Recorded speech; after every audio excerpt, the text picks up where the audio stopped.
Hi everybody, welcome to my YouTube channel. This is Chris Glitzos, known as a wood tinkerer.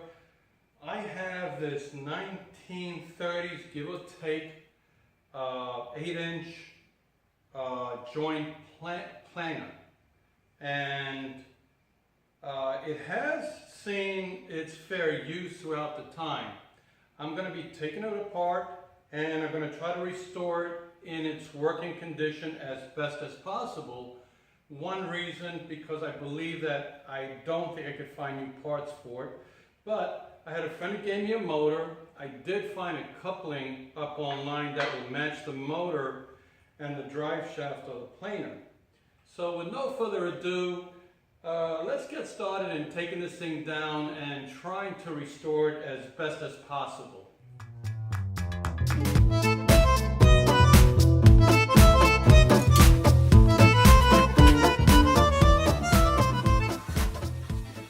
I don't recommend doing it alone. It's quite heavy.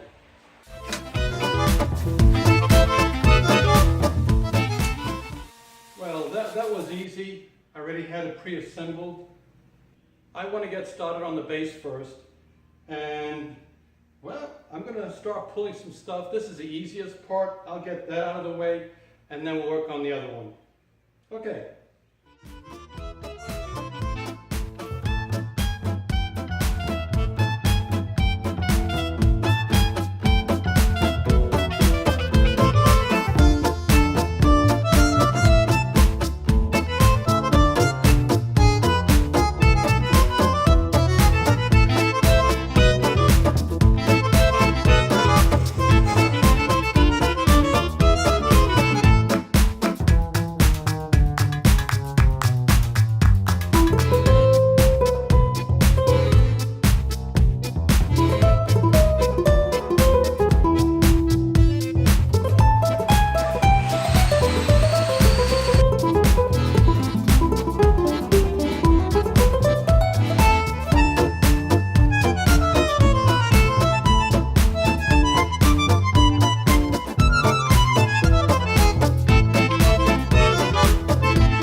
Hey folks, we started very simple. We started with a wire brush and then we went to a wheel brush on the drill.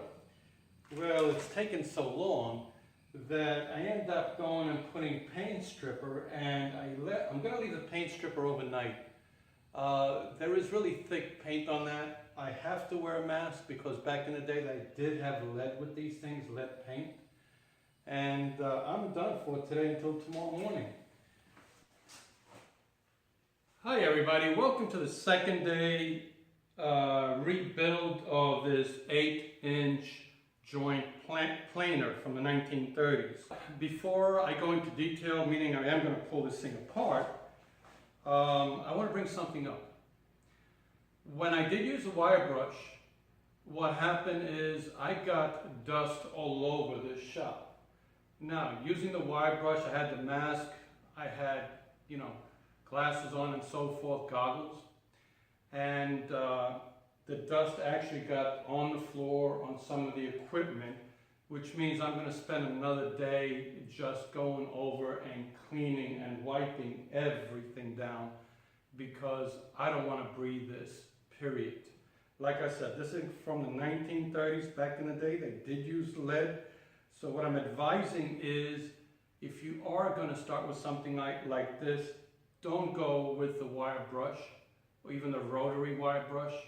I recommend go right into a stripper. At least with a stripper you can control it a lot better. Wear proper gloves, proper goggles, proper protection gear, and it will take the paint right down to the bare metal.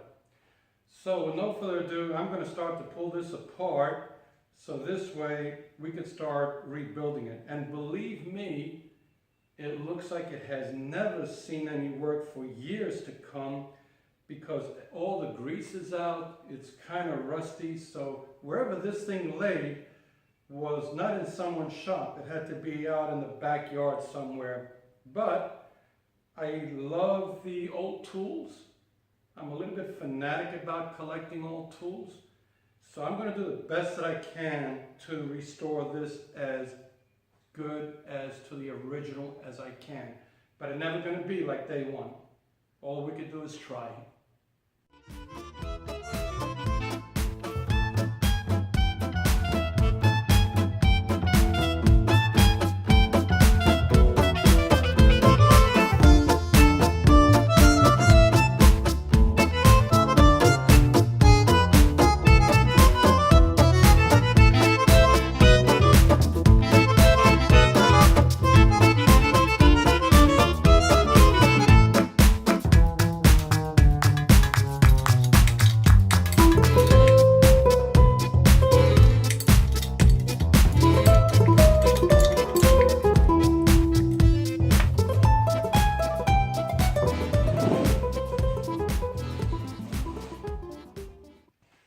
There is a set screw holding this from turning. We're going to loosen it up.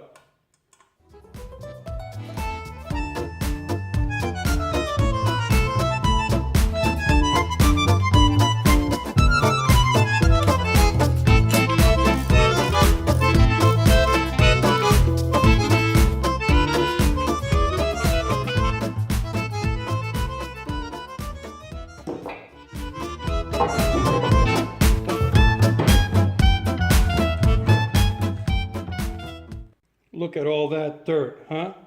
No one ever took care of this little baby.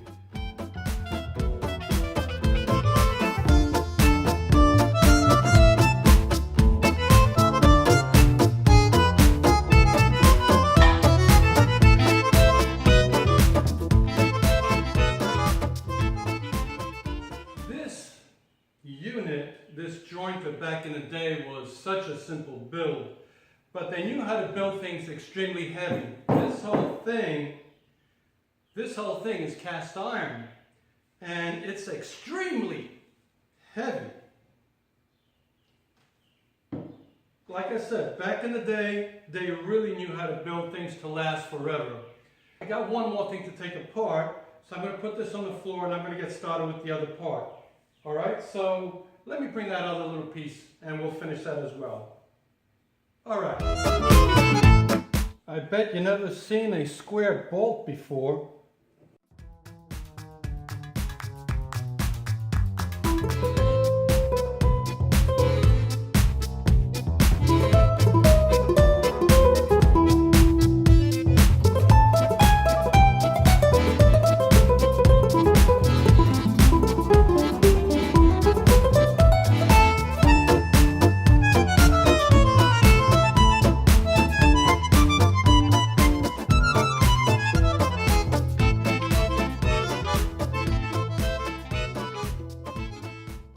I don't know if you could see this, there is even a ruler